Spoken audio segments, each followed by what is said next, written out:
Several months ago, a friend of mine posted this question on Facebook. What is your definition of a scone? Several people answered. Some of them said that a scone is a biscuit made shaped like a triangle. It has baking powder as its leavening, similar to what we would have as a baking powder biscuit. It usually has a jam filling, berries, something like that. Other people said that a biscuit or a scone is a Indian fry bread that is made also using baking powder as a leavening agent, and it's deep fried. My family has a different definition for a scone.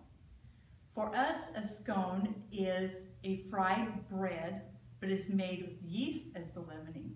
If you've ever had elephant ears at the fair, you have had my family's version of a scone.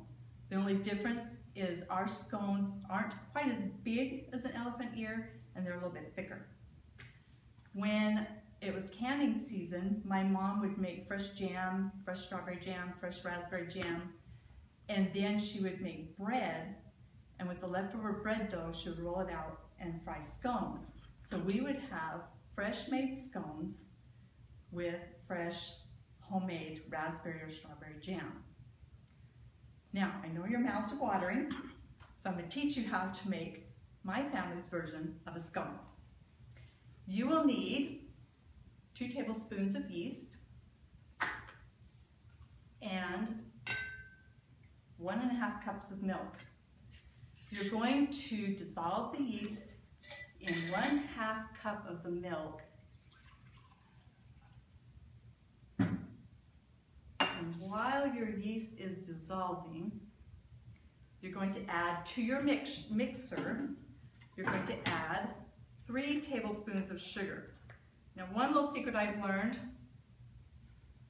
I put some of the sugar in with my yeast because it helps your yeast to grow faster. So you're going to add your 3 tablespoons of sugar. You need 2 teaspoons of salt. You're going to need 1/2 cup of oil. I like to use coconut oil because it's healthier. Now, when your yeast is finished rising, you're going to add the mixture to your mixer. And because of the interest of time on YouTube, obviously our yeast didn't rise. Then you're going to add your other cup of milk. By the way, your milk should be warm.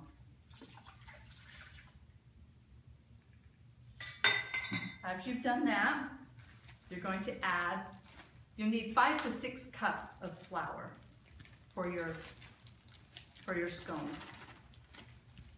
Start out with just 1 cup. Then you are going to turn your machine on. You'll let that mix real good.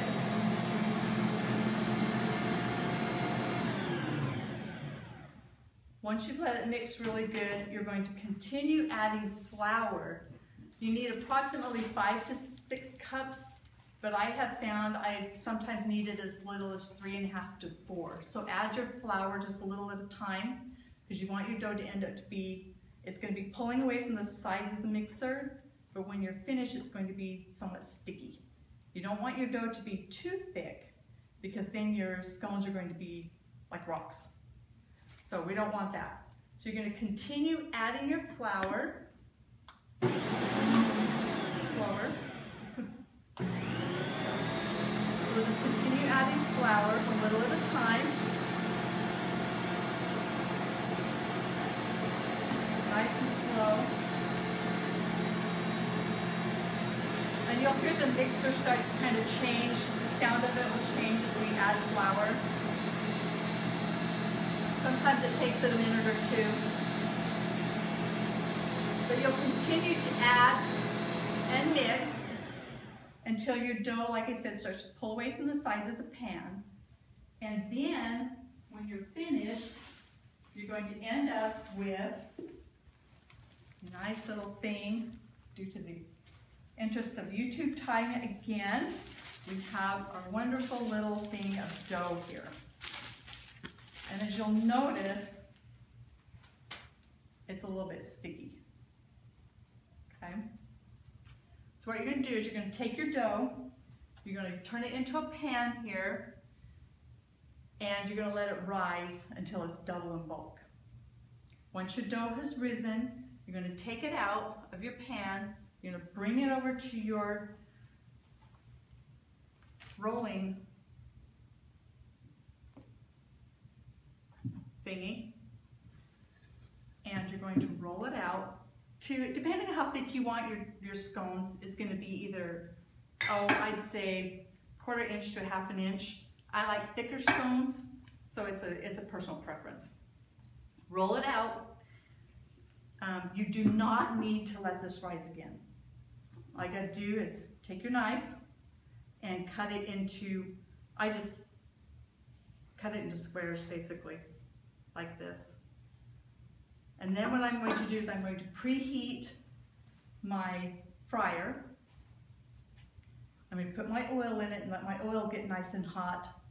And then what you're going to do is you're going to simply deep fry the scones in the oil. Usually 1 to 2 minutes is enough.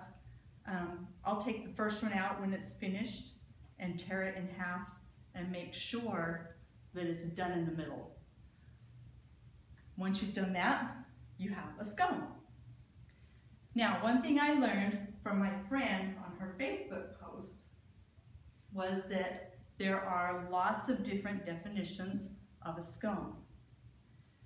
And that does not mean that any of those definitions are right or wrong.